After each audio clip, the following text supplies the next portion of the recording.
दोस्तों, आज मैं गोरखपुर के नौसड़ चौराहे पर हूँ। ये एक ऐसी जगह है जहाँ पर मैं कुछ विशेष लोगों से आप सबको मिलवाऊंगा रियल रिपोर्टर न्यूज़ पे और रियल रिपोर्टर न्यूज़ स्टार पे। आप लोगों को बता दूं कि फिशरमैन आर्मी का ये प्रधान कार्यालय है और आप लोगों को स्पष्ट रूप से दिखाई दे रहे हैं फिशरमैन चंद्रभान निषाद जी, जो कि राष्ट्रीय अध्यक्ष हैं फिशरमैन आर्मी के, जिनको मैं आमतौर पर फिशरमैन आर्मी चीफ कहता हूं। साथ में उनके बैठे हैं श्री राज कपूर निषाद जी, जो कि फिशरमैन आर्मी के उत्तर प्रदेश के प्रदेश अध्यक्ष हैं। आप लोगों को बता दें कि यहीं से शुरुआत करके इस टेबल, इस चेयर से यह आर्मी कहाँ तक का सफ़र करेगी, इस विषय पर आज मैं बात करने के लिए इनके कार्यालय पर आया हूं। चंद्रभान जी, बहुत बहुत स्वागत है आपका। बहुत बहुत धन्यवाद। आपके रियल रिपोर्टर न्यूज़ के चैनल का सभी दर्शकों को मेरा नमस्कार। जी जी जी जी तो मैं आज कोशिश किया कि हर हाल में दर्शक मेरे बहुत से हैं जो लोग जानना चाहते हैं फिशरमैन आर्मी का मूल उद्देश्य क्या है, इसकी उत्पत्ति क्यों हुई, क्यों ये बनाई गई। तो इन सब विषयों पे बात करेंगे आप दोनों लोगों से। और आप इसको बताएं, आपकी क्या ज़रूरत पड़ी आपको फिशरमैन आर्मी बनाने की? देखिए, फिशरमैन आर्मी बनाने का मेन उद्देश्य है लोगों को उनको मूल अधिकार को बताने का। दूसरी बात आप ये जानेंगे, दुनिया में अगर सबसे पहले सभ्यता आई तो ये फिशरमैन समाज के ही द्वारा आई। ये जो फिशरमैन समाज के द्वारा पूरी दुनिया में पहली सभ्यता आई। अच्छा, कैसे?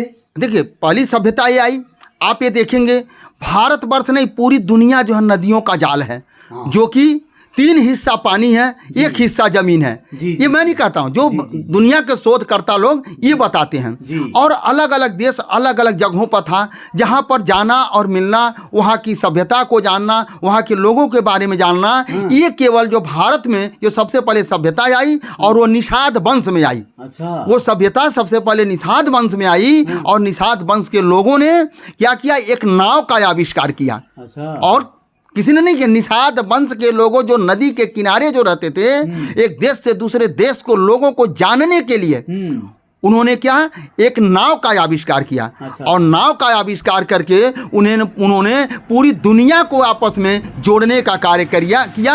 ये जो है भारत के अंदर जो निषाद के अंदर जो सभ्यता आई, इसे पूरी दुनिया को जोड़ा गया है। अरे आप ऐसे कहेंगे तो ये बताइए कि ये जो कोलंबस और ये सब नई दुनिया की खोज किए जो अमेरिकन जो यात्री थे लोग, तो वह लोग जो है पूरे एक तरह से कट गई दुनिया, एक तरह से उन लोगों ने खोजा कि एक और दुनिया है, एक और देश है अमेरिका। तो ये सब जो है मतलब बहुत बड़ा शोध है। तो वो निषाद थे, आप क्या कहेंगे उसको? वो लोग भी तो निषाद ही थे। यानी आपका कहने का मतलब ये है कि पूरी दुनिया ही फिशरमैन है, यानी जो नाव नदी आदि को जो जीता है या जो चलता है वो फिशरमैन का, वो फिशरमैन है। पूरी दुनिया फिशरमैन। वो भी जो वास्को डिगामा और कोलंबस, वो भी निषाद ही थे, वो भी फिशरमैन थे। और ये कार्य जो है दुनिया में सबसे पहले इस वंश के लोगों ने किया। अब एक चीज और मैं आपको बताना चाहूंगा। अच्छा। इस वंश के लोग और इसके साथ में क्या क्या दुनिया को जोड़ने के लिए, विकास गति को देने के लिए उन्होंने क्या किया। अच्छा। रेखा कला, जो रेखा कला होता है, रेखा कला, ये निषाद के द्वारा ही ये आविष्कार किया गया। ये बहुत बड़े वैज्ञानिक भी थे। अच्छा। ये शोधक भी थे, बहुत बड़े वैज्ञानिक भी थे। आप देखेंगे, आज भी देखेंगे, कागज पर कोई चित्र बना रहता है, एक देश से दूसरे देश, एक जिले से दूसरे जिले में जाना, नक्शा जो बना रहता है, नक्शा बनाते और उसको रेखा कला कहते हैं। और रेखा कला का आविष्कार जो है ये निषाद वंश के लोगों ने किया। और इसके साथ में क्या किया इन लोगों ने, चित्रकला। जो रेखा कला बनाने के बाद आप जाएंगे कहाँ, किस जगह पर जाएंगे, उस जगह को चिन्हित करने के लिए उन लोगों ने चित्रकला बनाया। वहां पर चित्र दर्शाया। इस गांव में जाने के बाद ये पेड़ है, ये पौधा, तमाम सारा चित्र बनाना, ये इन्हीं लोगों के द्वारा अस्तित्व में आया। निषाद वंश के जो इन्हीं लोगों के द्वारा अस्तित्व में आया। अब तीसरा चीज क्या है, मूर्ति कला। जैसे कहीं पेड़ पौधा नहीं है।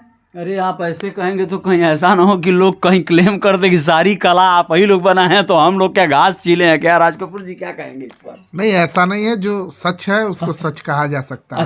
अच्छा। हमारे लोग भी अगर पहले से कला बनाए हैं, चित्रकला, रेखा कला, तो मूर्ति कला भी उन्हीं को आता था। अच्छा। इस दुनिया में सभ्यता अगर आई हमारे समाज में, अच्छा, तो हम वैज्ञानिक भी थे और कलाकार भी थे। चलिए, इसके साथ मैं ये जानना चाहूँगा, इतिहास के पन्नों को खंगालेंगे जरूर, इस पर बात करेंगे, बहुत सारी बात होगी, लेकिन इसके साथ साथ फिशरमैन आर्मी का अब मूल उद्देश्य क्या है? कैसे आप समाज को लाभ पहुंचाएंगे?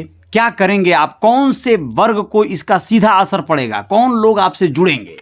अभी देखिए, इस वर्ग का मतलब होता फिशरमैन का जो मेन उद्देश्य है कि फिशरमैन समाज हो या जो भी है, फिशरमैन जितने भी गरीब लोग हैं, से विकलांग मजबूर हैं, तमाम सारे लोगों को, इस समाज को मैं आपको बताना चाहूँगा कहाँ से दबाया गया है, मैं उस बात को बताना चाहूँगा। जैसे पहले इस समाज जो है कि जो कोई जात नहीं होती थी, केवल यही थे निषिद्ध लोग, जिसको निषाद कहा जाता है। और एक कबीले का एक राजा हुआ करता था। जो कबीले का राजा हुआ करता था वो अपने लोगों को अलग अलग कार्य को दिया।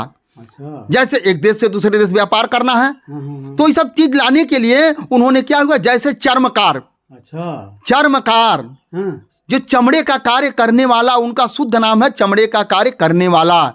जैसे चमड़े का जूता बनाना, चमड़े का जैकेट बनाना, तमाम सारा चमड़े का जितने भी चीजें बनाने वाला वो चर्मकार होता है, जिनको आज के समय में चमार कह दिया गया। और वो चमार नहीं है, वो चर्मकार है, वो इसी सभ्यता के लोग हैं और किसी सभ्यता के लोग नहीं हैं। उसके बाद आप देखेंगे लौहार। लौहार जो है लोहे का हथियार, लोहे का हार, लोहे का औजार, कृषि कार्य। जब कृषि का विकास जब होना हुआ तो उसी में से एक आदमी ने कृषि के कार्य के लिए उन्होंने तमाम संसाधन बनाना लोहे का चालू किया, उसको लौहार कहते हैं।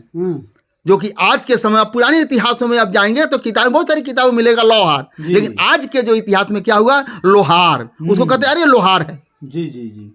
ये जो है। उसके बाद आप देखेंगे जो काठ का सामान बना, बढ़ई, जो बड़े बड़े रथ को बनाते थे, लोगों को तांगा को जो बनाते थे, वो क्या थे, बढ़ई, यानी बनाते थे काठ को, लकड़ी का वो बनाते थे, वो बढ़ई थे।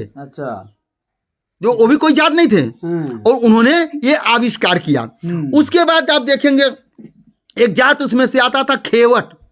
खेवट जो होता था लोगों के इस पार से उस पार पहुंचाने का कार्य करता था।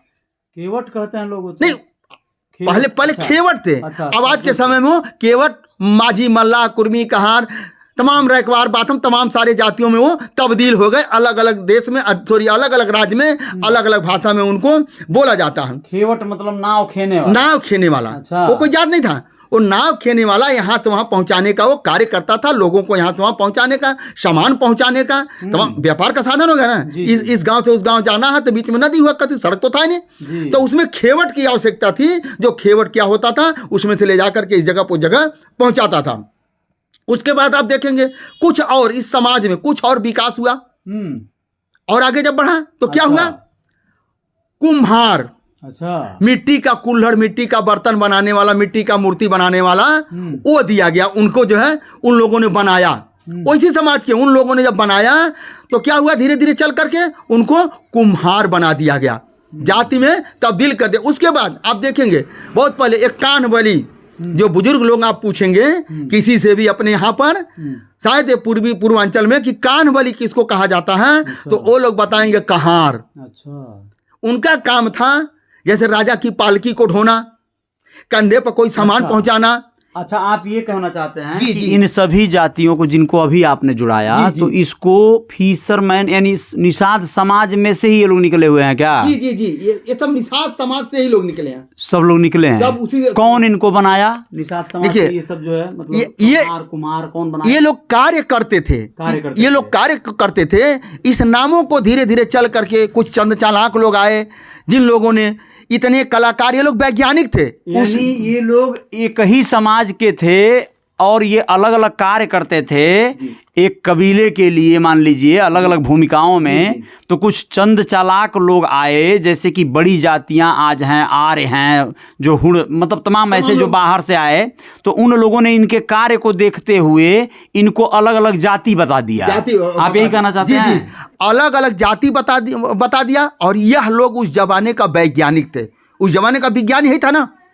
उस जमाने का ये लोग, यहाँ पर टेक्नोलॉजी तो थी नहीं, कोई लाइट, बिजली, बल्ब, टेलीफोन, मोबाइल तो था नहीं। तो जो ये सब जरूरत की चीजें थी, जैसे काठ का गाड़ी, बैलगाड़ी, लड़िया, बमुश्किल, यही सब जो है आविष्कार था। यही सब आविष्कार था। उस जमाने का ये लोग वैज्ञानिक थे। इस जमाने का जब वो लोग वैज्ञानिक थे, इन लोगों को क्या किया, जो आए लोगों ने इनको सबसे पहले पढ़ने का अधिकार को खत्म किया कि आप इसी कार्य को करिए, आपको पढ़ने की कोई आवश्यकता नहीं है। अच्छा, जो बाहरी यानी जो लोग आए, जो चालाक लोग, उन लोगों ने सीधे पहले इनको पढ़ने से वंचित कर दिया कि तुम पढ़ो नहीं, तुम ये काम करो। इसे उन्होंने ये कहा ये आपके बाप दादा खानदानी पेशा है, अगर आप इसको छोड़ देंगे तो आपका सारा अस्तित्व खत्म हो जाएगा, इसलिए आप इस कार्य को करिए। एक बात पता है, जब एक वैज्ञानिक, अगर इन लोगों को उस समय में, इतने बड़े लोग वैज्ञानिक थे, उस समय में इनको पढ़ने का अधिकार मिला होता तो आज जो है विदेश जो है बना कर दे रहा है, एक कई हजारों वर्ष पहले इन लोगों ने उस चीज को बनाकर तैयार कर दिया होता। लेकिन इनको क्या हुआ, पढ़ाई से वंचित करके, और इन्हीं को क्या हुआ, सीमित करके इन्हीं को नीच अछूत बना दिया गया। जो ये श्रमजीवी थे, मेहनत करते थे, उत्पाद करते थे, सबका पेट भरते थे, श्रमजीवी लोगों को अछूत बना दिया गया।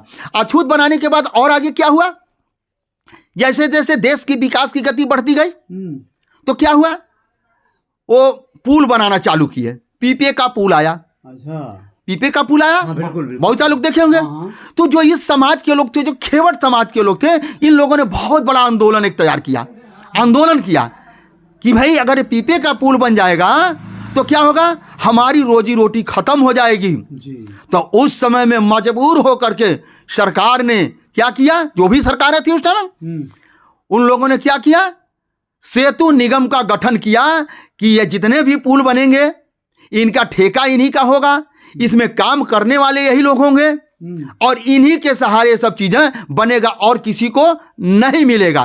तब इस चीज पर समझौता हुआ और इसको करने के बाद आज मैं चैलेंज देता हूं, कोई भी कह दे इस समाज का सेतु निगम में कोई वर्कर है, तो मेरा मानना कोई भी नहीं है। और इनके लिए नदी, नाव, जंगल, पोखरा, तालाब का इनको अधिकार दिया गया, उसी समय का अधिकार मिला है, जो आज इन सब अधिकारों से इनको वंचित कर दिया गया। और ये इस समाज को और पीछे करने का क्या कारण था और किन किन वजहों से इनको पीछे किया गया। उस समय जो है भारत के अंदर, इनके अंदर जो सभ्यता आई, इनके अंदर ये नहीं जानते थे सोमरस होता क्या। सोमरस के बारे में इनको पता ही नहीं था, सोमरस होता क्या। ये यहाँ के मालिक थे, इनको धनों को लेने के लिए, इनका ऊपर हुकूमत करने के लिए चंद चालाक लोगों ने सोमरस का सेवन कराना इनको चालू किया, जिसको शराब कहते हैं आज के डेट में। यहाँ के लोग सोमरस बनाना नहीं जानते थे, नहीं, जो विदेशी लोग जो आए वो लोग सोमरस बनाना जानते थे और उन लोगों ने सोमरस बना करके इस समाज को पिलाने का कार्य किया। और इस समाज को पिला करके धीरे धीरे क्या हुआ, उनसे टोटल उनकी संपत्ति को धीरे धीरे अर्जित करते के चले गए। और अर्जित करके क्या हुआ, उनको आज गरीब निचले तबके पर ला दिया गया, उनको अछित नीच कह करके उनको ऐसे तबके पर ला दिया गया। वहीं तक नहीं, उनको ब्रेन को भी हैंग कर लिया गया, अपने अनुसार चलाने के लिए उनको ब्रेन को भी हैंग करके वो अपने अनुसार चलाने का कार्य कर रहे हैं। इसीलिए ये समाज जो है आज दिन पर दिन पिछड़ता जा रहा है। और कुछ लोग जो चंद चालाक हुए हैं वो क्या कर रहे हैं, समाज को विकास के लिए बात नहीं कर रहे हैं। समाज का विकास कैसे होगा उसके लिए कोई पैटर्न पर कार्य नहीं कर रहे हैं, वो केवल अपने विकास पर कार्य कर रहे हैं। और जब अपने विकास पर कर रहे हैं तो मेरा मानना है इस समाज का एक आदमी अपने विकास के लिए कार्य करेगा तो नहीं होगा। और इस समाज को जो मैंने बातें बताया, ये टोटल इस समाज को उत्थान के लिए शिक्षा, सबसे पहले शिक्षा और बहुत सारी और सारी बातें हैं। फिर समय मिलेगा आपको, पैटर्न पर मैं बताते रहूंगा। बहुत बड़ी और गंभीर विषय पर चर्चा किया श्री चंद्रभान निषाद जी ने, जो कि फिशरमैन आर्मी के चीफ हैं, फिशरमैन चंद्रभान निषाद। और इन्होंने जो मूल समस्या की जड़ थी वहाँ पर प्रहार किया है।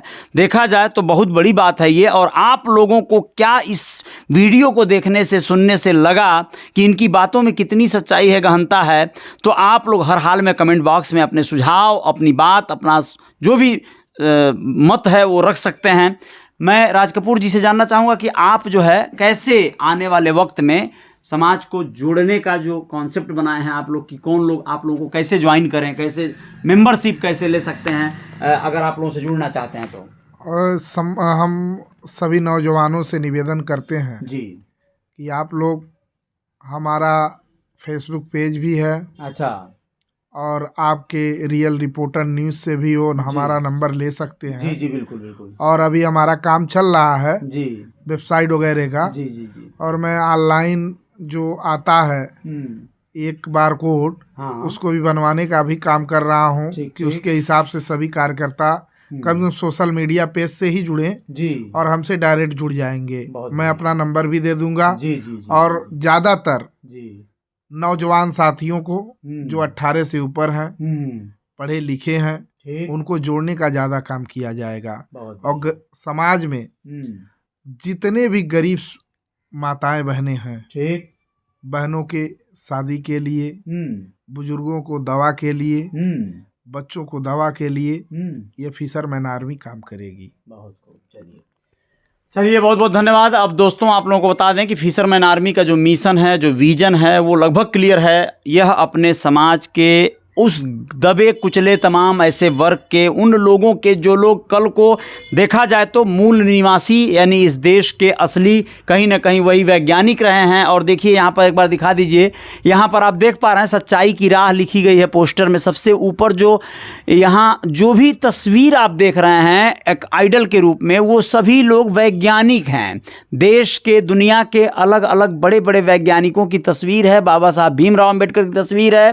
तो इसका आशय है, सीधे सीधे एक मैसेज जा रहा है कि फिशरमैन आर्मी यह एक तरह से बौद्धिकता को, या जो लोग आविष्कारक रहे हैं इस दुनिया के, उनको ज़्यादा सम्मान देती है और उन्हीं को महत्व देती है। उन्हीं से दुनिया का सृजन हुआ है, ऐसा आप लोगों का मानना है, कहना है। और यह लोग आने वाले वक्त में समाज को क्या, कितना, किस रूप में लाभ देंगे, समय समय पर रियल रिपोर्टर न्यूज़ आप लोगों को बताते रहेगा। जय जयकार जारी रहेगी। जय हिंद, जय भारत। शुक्रिया, धन्यवाद, धन्यवाद।